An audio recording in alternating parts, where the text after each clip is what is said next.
In my previous videos, I made predictions for the NFC teams. Now it's time for the AFC teams, starting with the AFC North. Pittsburgh Steelers. This offseason, the Steelers made some significant changes to their roster. They chose not to bring back Russell Wilson or Justin Fields. This kind of makes sense. They were both kind of mid, but then they bring in washed up old man Aaron Rodgers. This would have been a great signing like 5 years ago. I don't see them going to the playoffs with Aaron. They did lose Najee Harris, who I still think is decent despite looking pretty slow last year. Najee won't really break out for long runs, but you need 3 yards, Najee can get you 3 yards. They added DK Metcalf, which is pretty good, but then they lost Pickens. I feel like these moves cancel each other out. They added and lost a talented, hot-headed wide receiver who can make spectacular plays, but only on occasion. I think the Steelers will have a really good defense as usual, but this offense looks beyond mid. DK will be great every 3 to 4 games, and Jalen Warren might be decent without having to split reps with Najee. Outside of those two, I don't see any playmakers. Anyways, every year the Steelers fluke their way to 500. They'll win some games that they shouldn't, but then they'll lose games that they should win. I see them going 9-8. Cincinnati Bengals. The Bengals didn't make any significant acquisitions this offseason. To be fair, they didn't really have the money to make any acquisitions. The owner, Mike Brown, is super cheap and does not like to spend money. And then now they have so much money wrapped up in Joe Burrow, Jamar Chase, and T. Higgins. They finally agreed to a contract with Trey Hendrickson, but I feel like both sides didn't really get what they wanted. Trey Hendrickson didn't get any long-term guaranteed money, and the Bengals still have to pay Trey Hendrickson a shit ton this season. I don't know the exact numbers, but I feel like Joe Burrow, Trey Hendrickson, Jamar Chase, and T. Higgins, they gotta make up half of the Bengals salary cap this year. Anyways, Joe Burrow was so good last year, and honestly probably would have won MVP had the defense been halfway decent. I feel like if the Bengals were a playoff team with Joe Burrow's stats, he definitely would have won MVP. Anyways, the Bengals are still loaded with offensive weapons. Everyone knows Jamar Chase and T. Higgins, obviously, but Chase Brown was very good for them last year, and Andre Yosivach was surprisingly decent as a wide receiver 3 as well. This offense should still be really good despite the horrible O-line. They'll be needing every point this offense scores because defensively they will not be good.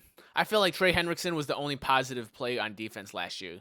This team feels like a old school Big 12 team. All offense, no defense. Overall, I want to say the Bengals will bounce back and have a great year, but this defense is so bad, I don't really feel confident saying that. Nevertheless, I feel they'll be second in the division and they'll get a wild card spot. 10-7. Baltimore Ravens. This offseason, the Ravens picked up DeAndre Hopkins. What is with the Ravens and picking up old wide receivers who were previously elite? OBJ, Dez Bryant, Deshaun Jackson, and now DeAndre Hopkins.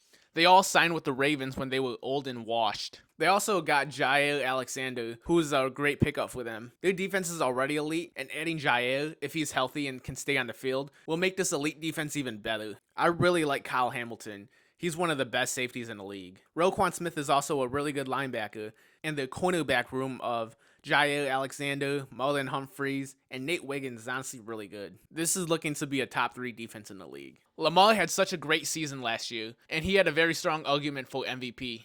I'm not mad that Josh Allen got it. Josh had a great year as well, but damn, Lamar was so good. Lamar has beaten the Lamar B allegations a few years ago, but there's still people online calling him Lamar B. Honestly, I think it's Justin Fields that is currently fighting the running back allegations right now. We'll see if he can beat them. Lamar's the top 4 to top 2 quarterback in the league, but some people still treat him like he's a bum. The wide receiver room is kind of mid. Zay Flowers and Rashad Bateman are okay, and D-Hop is at least serviceable for being in the tail end of his career. But this receiving room doesn't scare me. The tight end room is elite though. Mark Andrews and Isaiah Likely are both really good. I don't know if this is an unpopular opinion or not, but I think Isaiah Likely should start getting more reps. Honestly, maybe he should start over Mark Andrews. This team is a complete team and should still be really good. I like the Ravens over the Bengals just because they actually have a defense, but I wouldn't be too surprised if the Bengals somehow win this division. But more likely than not, the Ravens should win this division. I see them going 12-5. Cleveland Browns. This offseason, the Browns traded for Kenny Pickett, and then they traded him before the season even started. I don't know what that was for. In the draft, they drafted Mason Graham, the defensive tackle out of Michigan. He was pretty good. He definitely should have been a first-round pick, but I think at pick 5 was way too high. He became slightly overrated late in the college football season last year. In my opinion, Kenneth Grant might be just as good, if not better, than Mason. Even though I feel Mason was picked a little too high, he should still at least be a decent defensive tackle. Joe Flacco is the best quarterback out of the bunch right now, so he should be the starter week 1. I know Deshaun is still recovering from his Achilles, and I think the Browns say they're going to start him if he gets healthy, but he wasn't even that good when he was healthy for them last year. And then Shedeur Sanders and Dylan Gabriel are 2 rookies. I don't know why they drafted both of them. If you like one quarterback, just draft the one. Why draft the other? Preseason doesn't really mean shit, so I don't think it really matters. But Shedeur and Dylan Gabriel both shown flashes in the preseason. Outside of their horrendous quarterback situation, there are some decent pieces. I like David Njoku. Jerry Jeudy is decent. However, this offensive line is still not that good. Sorry, Joe. I know your old ass probably doesn't want to run, but you're going to have to do some running this season. And then the defense. I don't feel the defense is that bad, but I don't think it's good either. It's funny, Myles Garrett requested a trade, saying he wanted out of Cleveland, he wanted to be in a winning situation, he hated losing in Cleveland, and then they handed him a contract, $40 million a year, and then he signed that shit so quickly. To be fair, I don't blame him. If I'm getting $40 million a year, I'm okay with losing. Anyways, I feel the Browns remain a factory of sadness. The Browns will not be good this year. Cleveland, get ready for the NBA. At least the Cavs should be pretty good this year. I see them going 4-13. Okay, so here are my AFC North final standings. Baltimore Ravens win the division at 12-5. Bengals come in second at 10-7.